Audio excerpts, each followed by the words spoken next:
도널드 트럼프는 미국에서 이른바 원정 출산을 완전히 종식시키기로 결정했습니다. 미국 국무부는 원정 출산에 대응하기 위한 특별 태스크포스를 만들었습니다. 그리고 이 태스크포스가 첫 달에만 전 세계 외국인들에게 600개 이상의 비자를 취소했습니다. 이들은 분명히 미국에 와서 아이를 낳으려 했던 사람들입니다. 하지만 이 소식 뒤에는 훨씬 더 길고 긴장된 이야기가 숨겨져 있습니다. 도널드 트럼프는 이미 두 번째로 출생에 의한 시민권 취득 권리를 제한하려 하고 있습니다. 한 달 전 미국 대법원이 그의 첫 번째 시도를 완전히 무산시킨 이유입니다. 그리고 트럼프는 이 허점을 막으려는 시도를 멈추지 않는 것 같습니다. 하지만 사실 출생에 의한 시민권, 즉 출생으로 인한 시민권 자체는 여전히 존재합니다. 단지 트럼프의 행정명령 자체가 불길하게 보일 뿐이고 많은 사람들이 그 내용을 제대로 이해하지 못했습니다. 다시 한번 강조하지만 트럼프의 새로운 행정명령 이후에도 출생에 의한 시민권 취득 권리는 사라지지 않았습니다. 하지만 그곳에는 매우 흥미로운 허점들이 생겼고 미국 대통령의 팀은 어떻게든 이 시민권을 주지 않으려고 시도하고 있습니다. 자, 이제 이 모든 것을 차근차근 정리해보고 하나씩 살펴보겠습니다. 제 이름은 알렉세이 패치입니다. 시작해봅시다. 하지만 시작하기 전에 이 유튜브 채널을 구독해 주시길 부탁드립니다.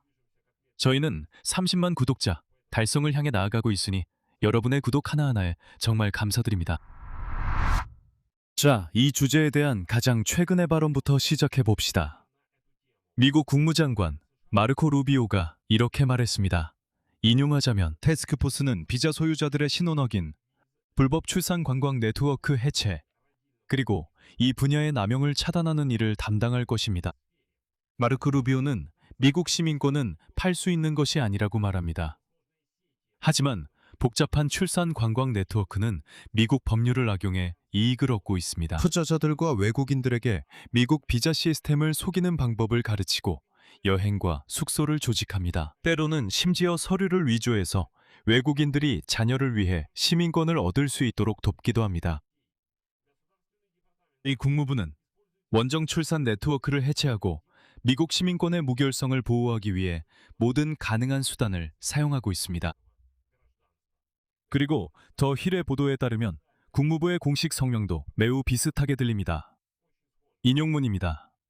트럼프 대통령이 분명히 밝혔듯이 시민권은 미국 이민법을 교묘하게 이용해서 얻을 수 있는 상품이 아닙니다. 그리고 이어서 국무부는 국토안보부와 긴밀히 협력하고 있다고 강조했습니다. 간단히 말해서 원정 출산 비즈니스에 대응하는 방식이 더 정교해졌습니다.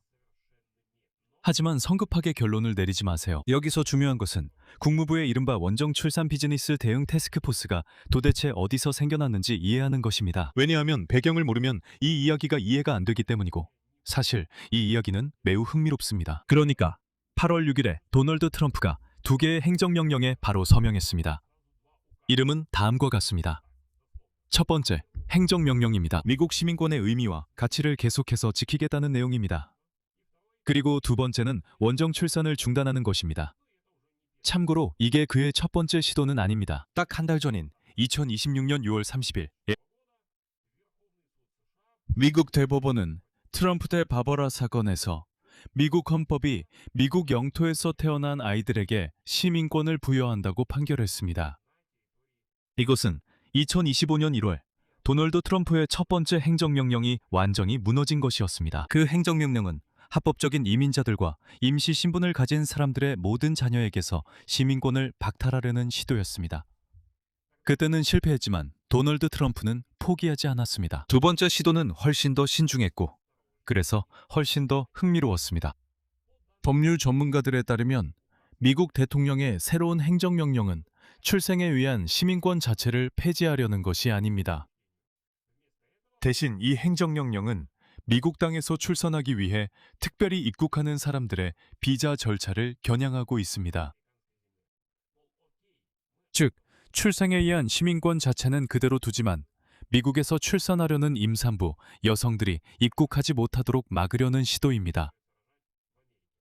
첫 번째 행정명령은 이 권리에 대한 인정된 예외를 더욱 제한합니다. 두 번째는 국무부와 국토안보부에 비자 발급을 거부하거나 이미 발급된 비자를 취소하라고 직접 지시합니다. 여행 목적이 미국 내에서 출산임을 의심할 만한 근거가 있을 경우입니다. 이제 도널드 트럼프의 새로운 행정명령이 누구에게 적용되는지 구체적으로 말씀드리겠습니다. 여기서 정확성이 중요합니다.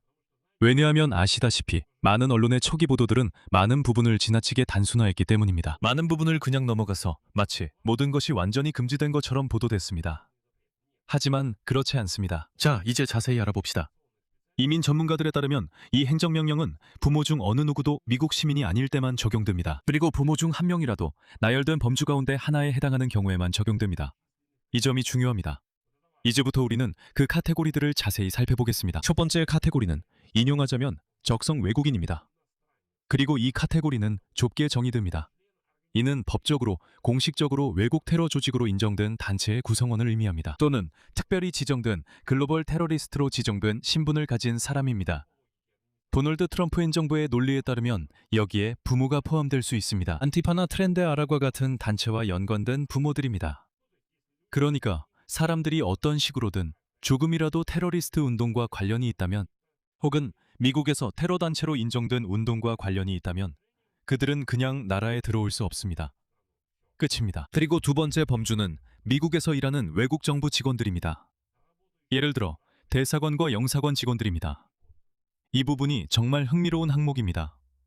그러니까 모든 대사관과 영사관 직원들, 그리고 미국에 거주하거나 일하는 그들의 가족들, 혹은 그들에게 방문할 수 있는 가족들 모두가 아이를 출산하기 위해서는 미국을 떠나야 합니다.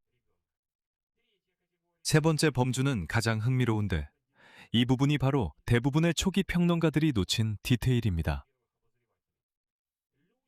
출생 시민권을 사거나 그 자격을 얻기 위해 상업적 거래를 한 사람들입니다. 정말 흥미로운 부분이죠. 여기에는 외국인 부모가 참여한 유료 대리모 계약이 직접적으로 포함됩니다.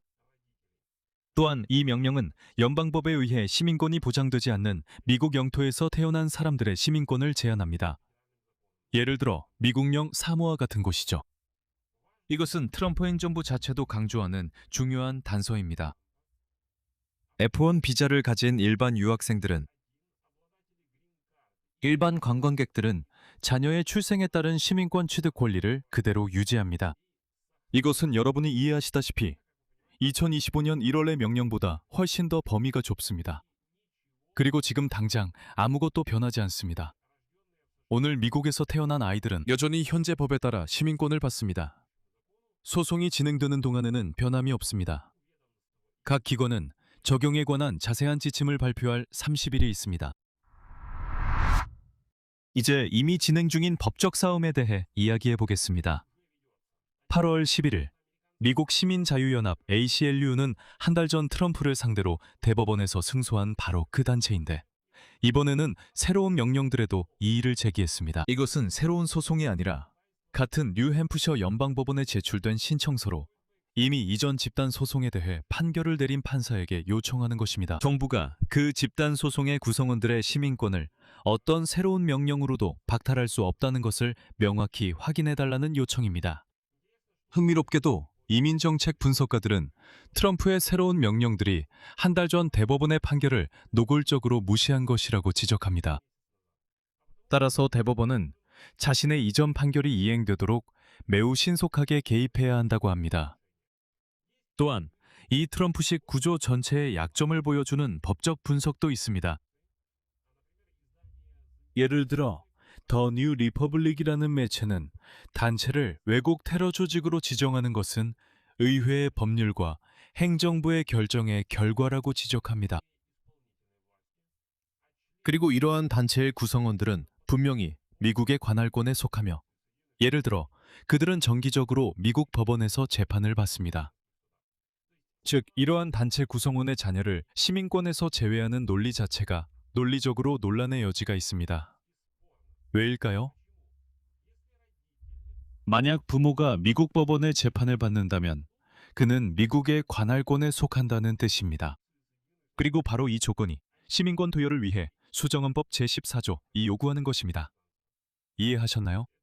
즉, 이것은 일종의 법적 충돌입니다.